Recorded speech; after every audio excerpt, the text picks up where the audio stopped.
أعوذ بالله السميع العليم من الشيطان الرجيم بسم الله الرحمن الرحيم وصلى الله على نبينا محمد وعلى آله وصحبه وسلم تسليما. السلام alaikum wa rahmatullah. Al'umman duniya barkanmu da warhaka, barkanmu da sake haɗuwa da ku a cikin wannan gida namu koyon asiri TV insha Allah.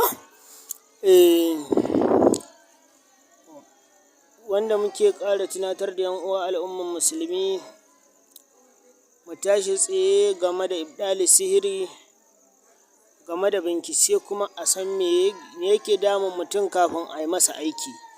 Kada a je a yi wa mutum aiki kuma a je da wani ƙulli a jikin mutum ka zo kai ta faman fafata aiki bai yi ba, to ba laifin malami ba ne, laifinka ne.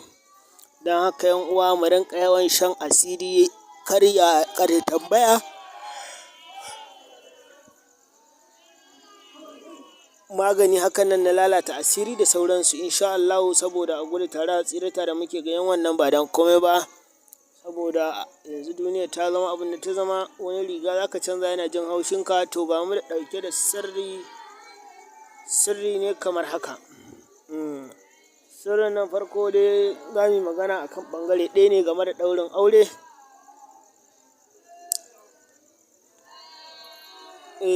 Sirri ne idan an samu wannan goron ɗaurin aure yana da daɗin samu, yana da wahalar samu. A yanzu za ka iya siyan huhun goro, idan ka je gun ɗaura aure sun je da nasu huhun goron, to ana gama kasa shi a tire za a rarraba, sai ka karɓa sai ka ce ga naka a kakkasa. To wannan goron ya zama goron ɗaurin aure, wannan wanda aka kakkasa shi a tire, da zarar an kakkasa shi a tire ma shi na zama goron ɗaurin aure. Sai ka karɓe shi sai ka juye to a ledar ka sai ka ba su wannan naka da ka siyo, wala Allah ya kai nasu kyau, wala Allah kuma ya fi nasu kyau. To insha Allah muna haka, to sai a zo saboda ana haɗa asiri na farin jini da sauransu da izinin Allah. To wannan asiri na farin jini da ake haɗawa,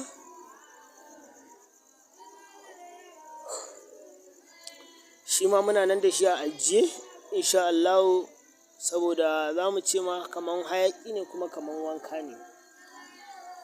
To alhamdulillah wannan asiri dai da za ake haɗawa yanzu, wanda za mu yi magana a kan shi, za mu yi magana a game da asiri ne game da alam na sharaha na ɗaurin aure tsakanin saurayi da budurwa. Alam na sharaha da farin goro guda 99 da kuma ayar ruwa za a samu shi ma guda 99 ayar ruwa, a samu dabino shi ma guda 99. Kowane dabino ɗaya za a tofa masa tabara ƙafa ɗaya, kowane aya ɗaya za a tofa masa tabara ƙafa ɗaya, kowane goro ɗaya za a tofa masa tabara ƙafa ɗaya da izinin Allah. To idan an yi wannan sai an kammala aiki, za a zo a rabar da shi da izinin manzo Allah sallallahu alaihi wasallama. Za a zo a rabar wa jama'a da niyan an ɗaura auren wance da wane, amma kafin ka fara gudanar da aikin za ka yi lafila raka'a iya adadin alam na sharaha aya nawa ce, to za ka yi lafila adadin wannan ayoyin. Duk lafila bayan ka idar da sallama, duk aya ɗaya in ka karanta ka yi lafila, da lafila da kai to za ka ja wannan aya ne ta alam na sharaha, ayar da ka karanta ta a lafila za ka ja ta 1111 da niyan Allah ya tabbatar da auren wance da wane, ko kuma Allah ya haɗa a soyayya tsakanin wance da wane, ya haɗa wannan aure, ba wanda ya raba wannan aure da izinin Allah. Matuƙar zaran an yi wannan, na gaya ana aikin ne da turare yar misra, ana yin wannan aiki da shihurli kuma jinni. Ƙwarai da gaske. To insha Allahu in aka yi wannan tufa da izinin Allah, ba wanda ya hana wannan aure sai ikon Allah. Aure ne ma wanda ya riga da ya ɗauru, kuma insha Allahu aure ne wanda sai an ɗaura shi. To muna amfani da wannan aiki na ɗaurin aure sosai, saboda wannan goro muna nan a tanade da shi, muna nan ajiye da shi. Goro ne na ɗaurin aure wanda in ka tabbatar za a raba agun ɗaura aure, sai ka karɓe shi sai ka bada naka. To insha Allah muna nan da su wannan goro, kuma muna nan muna aikata wannan sirrika daban-daban da wannan goro da izinin Allah. Allah kuma Ubangiji ya bamu nasara, ya bamu dace akan harkar da muka sa gaban mu alfarman annabi.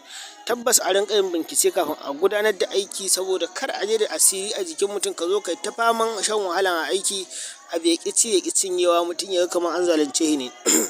To don haka muna ba ɗan uwa shawara da fatan alheri.